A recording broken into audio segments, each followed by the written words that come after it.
In this episode, we step back from the pressure of an active security event and focus on the work that has to be done before that event ever begins. When people first learn incident response, they often picture analysts chasing alerts, isolating systems, and making fast decisions during a crisis, but the quality of those decisions is usually shaped long in advance. Incident preparation is the disciplined effort to make sure the organization already knows how it will respond, who will lead, what information will be needed, how communication will happen, and what priorities matter most when something suspicious turns into a real problem. For a beginner, this matters because good response is rarely invented in the moment. It is built through planning, ownership, practice, and clarity so that when confusion arrives, the organization does not waste its first hours arguing about roles, searching for contacts, or guessing what should happen next. A response program is really the structure that turns stress into coordinated action. Before we continue, a quick note. This audio course is a companion to our course companion books. The first book is about the exam and provides detailed information on how to pass it best. The second book is a Kindle-only ebook that contains 1,000 flashcards that can be used on your mobile device or Kindle. Check them both out at cyberauthor.me in the Bare Metal Study Guide series. A useful way to understand a response program is to think of it as an operating system for crisis handling inside the organization. It is not just a document sitting in a shared folder, and it is not only a technical process owned by a few security specialists. A real program includes people, decisions, authority, procedures, communication paths, evidence handling, escalation rules, and the organizational habits that allow all of those parts to work together. Without a program, even skilled analysts can find themselves trapped in confusion because nobody is sure who approves disruptive actions, who informs leadership, who speaks to outside partners, or which systems matter most to the business. For beginners, this is one of the most important mindset shifts in the whole incident response topic. Preparation is not separate from response. Preparation is response moved earlier in time, when the organization still has the chance to think clearly instead of reacting under pressure. One of the first building blocks of a strong program is ownership. Someone has to be responsible for making sure the response effort is not just theoretically important, but operationally ready. That does not mean one person handles every incident alone. It means there is clear leadership for the program itself, with defined authority, defined expectations, and enough visibility into the organization to coordinate action when the time comes. If ownership is vague, planning becomes inconsistent, documentation grows stale, and critical decisions get delayed when a real incident appears. For a beginner, the lesson here is simple but powerful. Security programs fail quietly long before an incident if nobody truly owns them. A response capability needs leadership that keeps the plan current, aligns teams, reviews lessons learned, and makes sure the organization understands that incident readiness is a continuing responsibility rather than a one-time planning exercise completed and forgotten. Roles and responsibilities are just as important because confusion about people often causes as much delay as confusion about technology. A response program should make clear who investigates alerts, who validates incidents, who authorizes containment actions, who preserves evidence, who communicates with executives, who works with system owners, and who coordinates with legal, human resources, or public affairs when needed. In many organizations, the first real crisis reveals that several teams assumed someone else would handle an important task, and that gap becomes visible only when time is already being lost. For beginners, this is a valuable lesson because it shows that incident response is not simply a technical race to find the attacker. It is coordinated work across the business.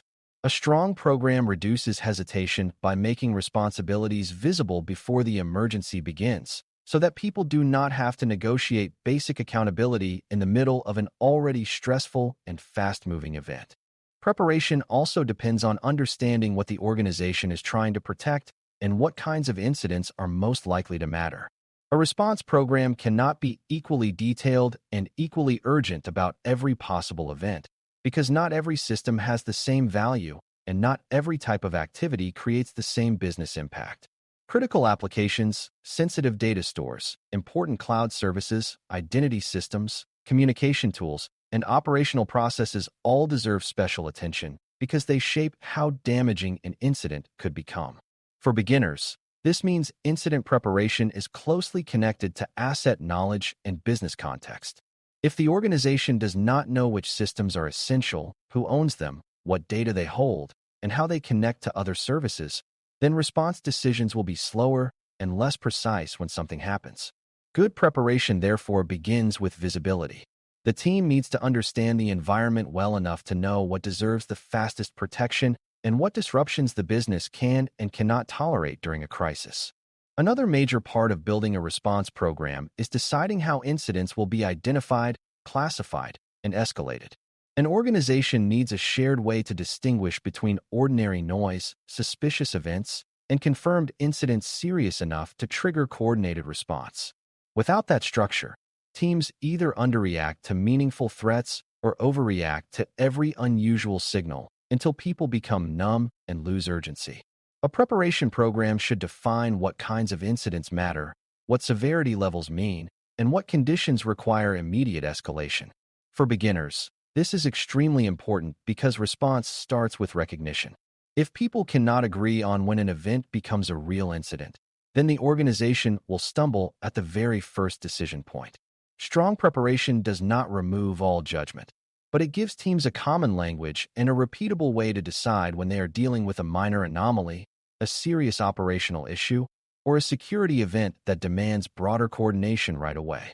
Communication planning is another essential part of readiness because bad communication can deepen an incident even when technical actions are sound. During a real event, different groups need different kinds of information. Analysts need precise technical details. Leaders need business impact and decision points. System owners need operational guidance. And employees may need clear instructions about what has changed or what actions they should avoid. If the organization waits until the incident begins to decide who says what, to whom, and through which channels, it will almost certainly waste time and create conflicting messages. For beginners, this is a reminder that incident response is also a communication discipline. A response program should identify primary and backup communication paths, define who is authorized to speak externally, and recognize that ordinary communication tools may be unavailable or untrusted during an incident. Good preparation gives people a way to stay aligned even if email is affected, normal workflows are interrupted, or leadership needs updates faster than analysts are comfortable delivering them. Documentation and playbooks also play a major role in preparation, but beginners should understand what they are really for. A playbook is not meant to replace thinking or force every incident into the same script. Its purpose is to provide structured guidance so the team does not forget critical actions, miss key questions, or waste time rediscovering the basics during stress. Good documentation may include escalation paths, evidence handling expectations, containment considerations, communication guidance, third-party contact information, and system-specific notes for especially important assets. For beginners, the key point is that playbooks support judgment rather than eliminate it. They create consistency without pretending that every incident looks the same.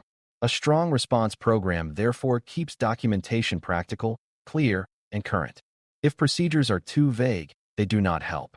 If they are too rigid, they may fail the moment an incident takes an unexpected shape. Preparation works best when guidance is detailed enough to be useful and flexible enough to survive reality. Detection readiness is another part of preparation that people often underestimate. The response team cannot investigate what it cannot see, and it cannot move confidently if logs, telemetry, and alerting are too weak to reveal what is happening. Building a response program, therefore, includes making sure key systems produce meaningful records, important events are visible to defenders, and analysts know where to look when early signs of compromise appear. This does not mean logging everything without thought. It means identifying the evidence most useful for investigation and ensuring it is available when needed. For beginners, this makes an important connection between prevention, monitoring, and response. Incident preparation is not only about meetings and documents. It also depends on technical visibility. If identity systems, endpoints, network paths, and major applications are poorly instrumented, the team will spend valuable time during a crisis trying to understand events that should have been observable from the start. Training and exercises are where preparation begins to feel real, because a program that exists only on paper is often weaker than leaders realize. People need practice working together before the first high-pressure incident reveals where coordination breaks down. Exercises help teams test communication, validate assumptions, rehearse decision-making, and expose places where the documented plan does not match the way the organization actually operates. For beginners, this is one of the most practical lessons in the topic. Readiness is not measured by how confident people sound in meetings. It is measured by how well they perform when asked to walk through a realistic situation with limited time and incomplete information. Training also matters because not everyone involved in response lives inside security every day. System owners, managers, business leaders, and support teams need enough familiarity with the process to act quickly and appropriately when called into an incident that disrupts their normal work. A mature response program also prepares for outside relationships, because many incidents quickly extend beyond the security team itself. Vendors, cloud providers, legal counsel, law enforcement, cyber insurance contacts, public relations staff, regulators, and business partners may all become relevant depending on the type of event. If contact details, contractual obligations, notification thresholds, and decision authority have not been thought through in advance, the organization may lose valuable time during the most sensitive part of the response. For beginners, this is an important reminder that a response program lives inside a larger ecosystem. Organizations do not operate alone, and incidents often affect or involve external parties whether leaders want them to or not. Preparation should therefore include knowing which third parties matter, what support they can provide, what evidence or notice they may require, and how the organization will coordinate with them without creating confusion or exposing sensitive information carelessly. Evidence handling should also be built into the program from the beginning rather than added as an afterthought after a serious incident appears. The team needs to know how to preserve records, how to protect volatile information when appropriate, how to document collection steps, and how to maintain the integrity and history of evidence as it moves between people and systems. Without that preparation, important facts may be lost during early containment actions or later challenged because nobody can show how the evidence was handled. For beginners, this reinforces a lesson already seen in incident response. Response is not only about stopping harm. It is also about preserving trustworthy knowledge. A response program should therefore define basic evidence expectations, identify who is trained to collect and preserve information, and make sure that operational urgency does not automatically erase the investigative discipline needed for later review, legal obligations, or meaningful lessons learned. Metrics and continuous improvement are another part of building a real program, because readiness fades if it is never reviewed. Systems change, staff move to new roles, vendors come and go, business priorities shift, and yesterday's good documentation becomes tomorrow's outdated confusion if nobody maintains it. A response program should therefore include regular review of incidents, exercises, response times, communication performance, evidence handling quality, and gaps in visibility or decision-making. For beginners, this matters because preparation is not something an organization completes once and stores on a shelf. It is a cycle. Each exercise, each real incident, and each near miss provides information about what needs to change. Strong programs learn from those experiences and adapt.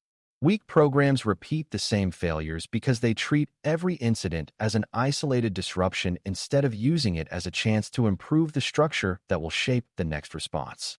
Culture may be the least visible part of preparation, but it often determines whether the whole program works when pressure rises. If people are afraid to report suspicious behavior, if teams hide mistakes, if managers discourage escalation to avoid embarrassment, or if security is treated as someone else's problem, then even the best written response plan will struggle in practice. A healthy response culture encourages fast reporting, honest communication, shared responsibility, and the understanding that early escalation is better than quiet delay when uncertainty exists. For beginners, this is a powerful reminder that incident readiness is not built by documents alone. It is built by the organization's habits. A response program works best where people believe that raising concerns is responsible, that cross-team coordination is normal, and that protecting the business matters more than protecting egos or preserving the illusion that everything is always under control. By the end of this discussion, the main takeaway should be clear. Incident preparation means building the structure that allows the organization to respond quickly, clearly, and credibly when suspicious activity becomes a real problem. A response program includes ownership, defined roles, asset awareness, escalation rules, communication planning, practical documentation, detection readiness, training, outside coordination, evidence handling, and continuous improvement. For a new learner, this topic is essential because it shows that strong incident response begins long before the first alert becomes a crisis. Organizations that prepare well do not avoid every incident, but they do reduce confusion, shorten delays, improve decisions, and preserve trust when disruption arrives. That is what building a response program is really about. It is not creating paperwork for its own sake. It is creating the conditions that allow people to act with discipline when time is short, information is incomplete, and the organization needs a response that is organized rather than improvised. Thanks for listening. For more audio courses, daily newsletters, and more, please visit baremetalcyber.com.